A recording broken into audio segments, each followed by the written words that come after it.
Good evening. Welcome to the July 18th meeting, special forum of Advisory Neighborhood Commission 1C of Adams Morgan. We normally begin our meetings with introductions of commissioners, and I will begin with the commissioner on my far left. Steve Lenny, ANC 1C06. Adrian Miller, 1C05. Stacy Moy, 1C01. Marty Davis, 1C02. And I am Wilson Reynolds, Chair of the Commission and Representative District 07. Thank you for joining us this evening.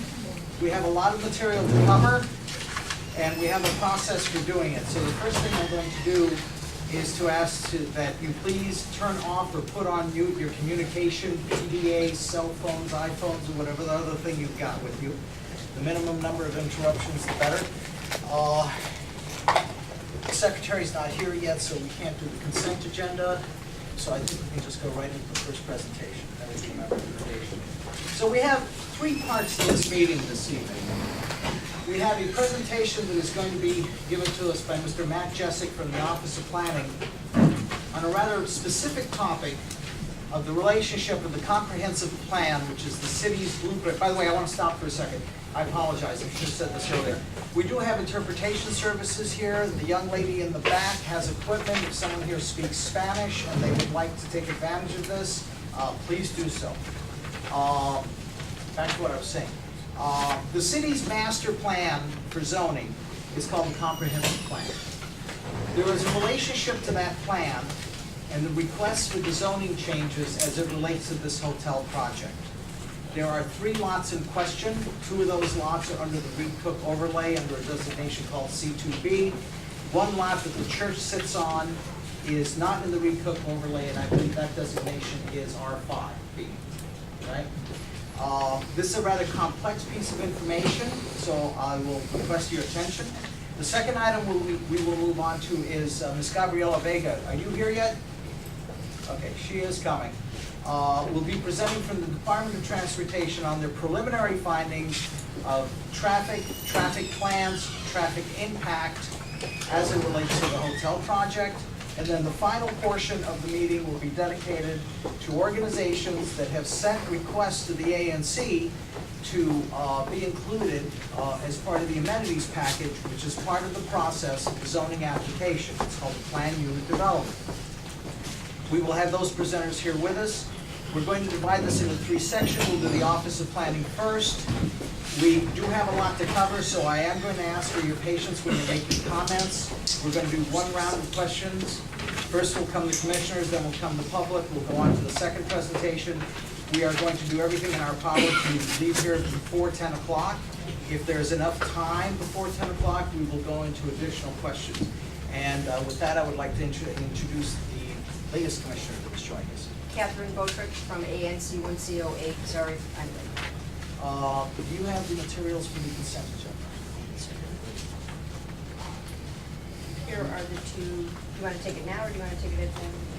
Well, I'd say let's take it at the end of the meeting. Yeah, I'll circulate it. Yeah. And I that's think that we have the public. So commissioners, what will be circulated to your minutes from June and July and the second and third quarter financial reports. I'd now like to turn this over to Matt Jessic. Please give him your attention and thank you for joining us. Thank you for inviting me. Again, my name is Matt Jessic. I'm with the District of Columbia Office of Planning, and I've been working on the church hotel project. So first of all, let me know if you can't hear me, if I'm not talking loud enough, or vice versa, if I'm talking too loud. Shower wave. I put some handouts in the back. Make sure you get handouts. I don't know if there will be enough for everyone. There's some handouts from me, some handouts from the applicant. So if you have any questions about which is which, let me know. And I'll be referring to some of those as I speak. So take a look at those handouts. There's one handout I want to mention. It has nothing to do with this project in particular, but every community meeting we go to, we want to make everyone aware of the zoning review process.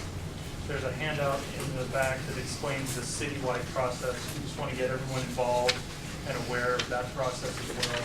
So please grab a handout. It should be pretty explanatory, but I can try and answer any questions that you might have about the zoning review as well.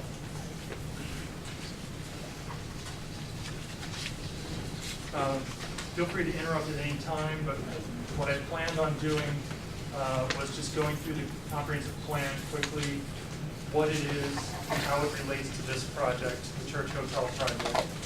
But again, feel free to jump in with any questions. Now, Mr. Jessic, I'm gonna hold you on that one. I do wanna stick to the process here. Let us allow you to make the presentation, let us do a round from the commissioners, let us do a round from the Okay. public. Let us keep the train on the rails, please. Sure. As was told me by a Reverend Ford Avenue Baptist Church, we know when we start our meetings, we just don't know when we end. Will do. All right, so what is the comprehensive plan? The comprehensive plan is a very large, complex document. It's the city's guide for what it wants to see happen over the next 20 years. This version of the comprehensive plan was developed in 2006. There were many, many public meetings held over the course of not just 2006, but actually a few years all across the city. Comprehensive plan consists of mostly written text with associated graphics. These are policies and goals and objectives for the city. Those policies are broken into citywide elements, things like parks and recreation, transportation, land use, arts and culture, policies that apply across the entire city. There are also kind of neighborhood-specific policies. And the one in question in this neighborhood is called the mid-city area element. So if you're looking at the comp plan online, you want to look for the mid-city area that has policies specific to this neighborhood. Now the maps are another important component of the comprehensive plan.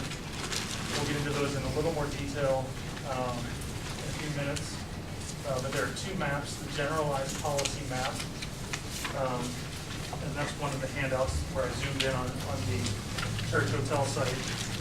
And then there's the future land use map, where I also zoomed in on the site in question. So why is the comprehensive plan important to this particular project? Well, the applicant in this case has applied for what's called planned unit development. And the PUD goes before the zoning commission for approval. And the zoning commission can only approve a PUD if it finds that the application is not inconsistent with the comprehensive plan. So that means they look at all the policies, the maps, they have to make a judgment of whether any project is basically consistent with the comprehensive plan. So that's their guiding document when they review an application. When the Office of Planning reviews an application, it's our main resource and reference along with the zoning regulations. Okay, so what does the comprehensive plan say about this particular site? Now, one of the handouts I had at the back has at the top, it's called Comprehensive Plan Policies. Now, commissioners, I gave you a full copy of our set-down report, but this is taken right from the report. So the first thing we look at is the comprehensive plan policies are the guiding principles. And this is at the top of the handout. These are some of the main themes, the goals for the city, that things we want to see happen over time. So what we try to do in our reports is evaluate an application, against all the policies in the plan. And I should note that this is from last fall, when the application went before the zoning commission for a preliminary meeting. The public hearing for the case, where everyone in the public is invited to testify, is happening this September. I believe it's scheduled for September 6th and September 13th. And we'll be writing a follow-up report for that public hearing. But this is taken from our report from last fall, where we tried to look at all the applicable policies. So you can see some of the goals for the city. The application would tend to further some of those goals. Things like more employment in the city, development in neighborhoods that are transit accessible, historic preservation. These would all be furthered by the project. What we also look at, though, are some policies that may not quite support the project, and those are listed further down the page. It talks about redevelopment and infill opportunities. Infill is when you have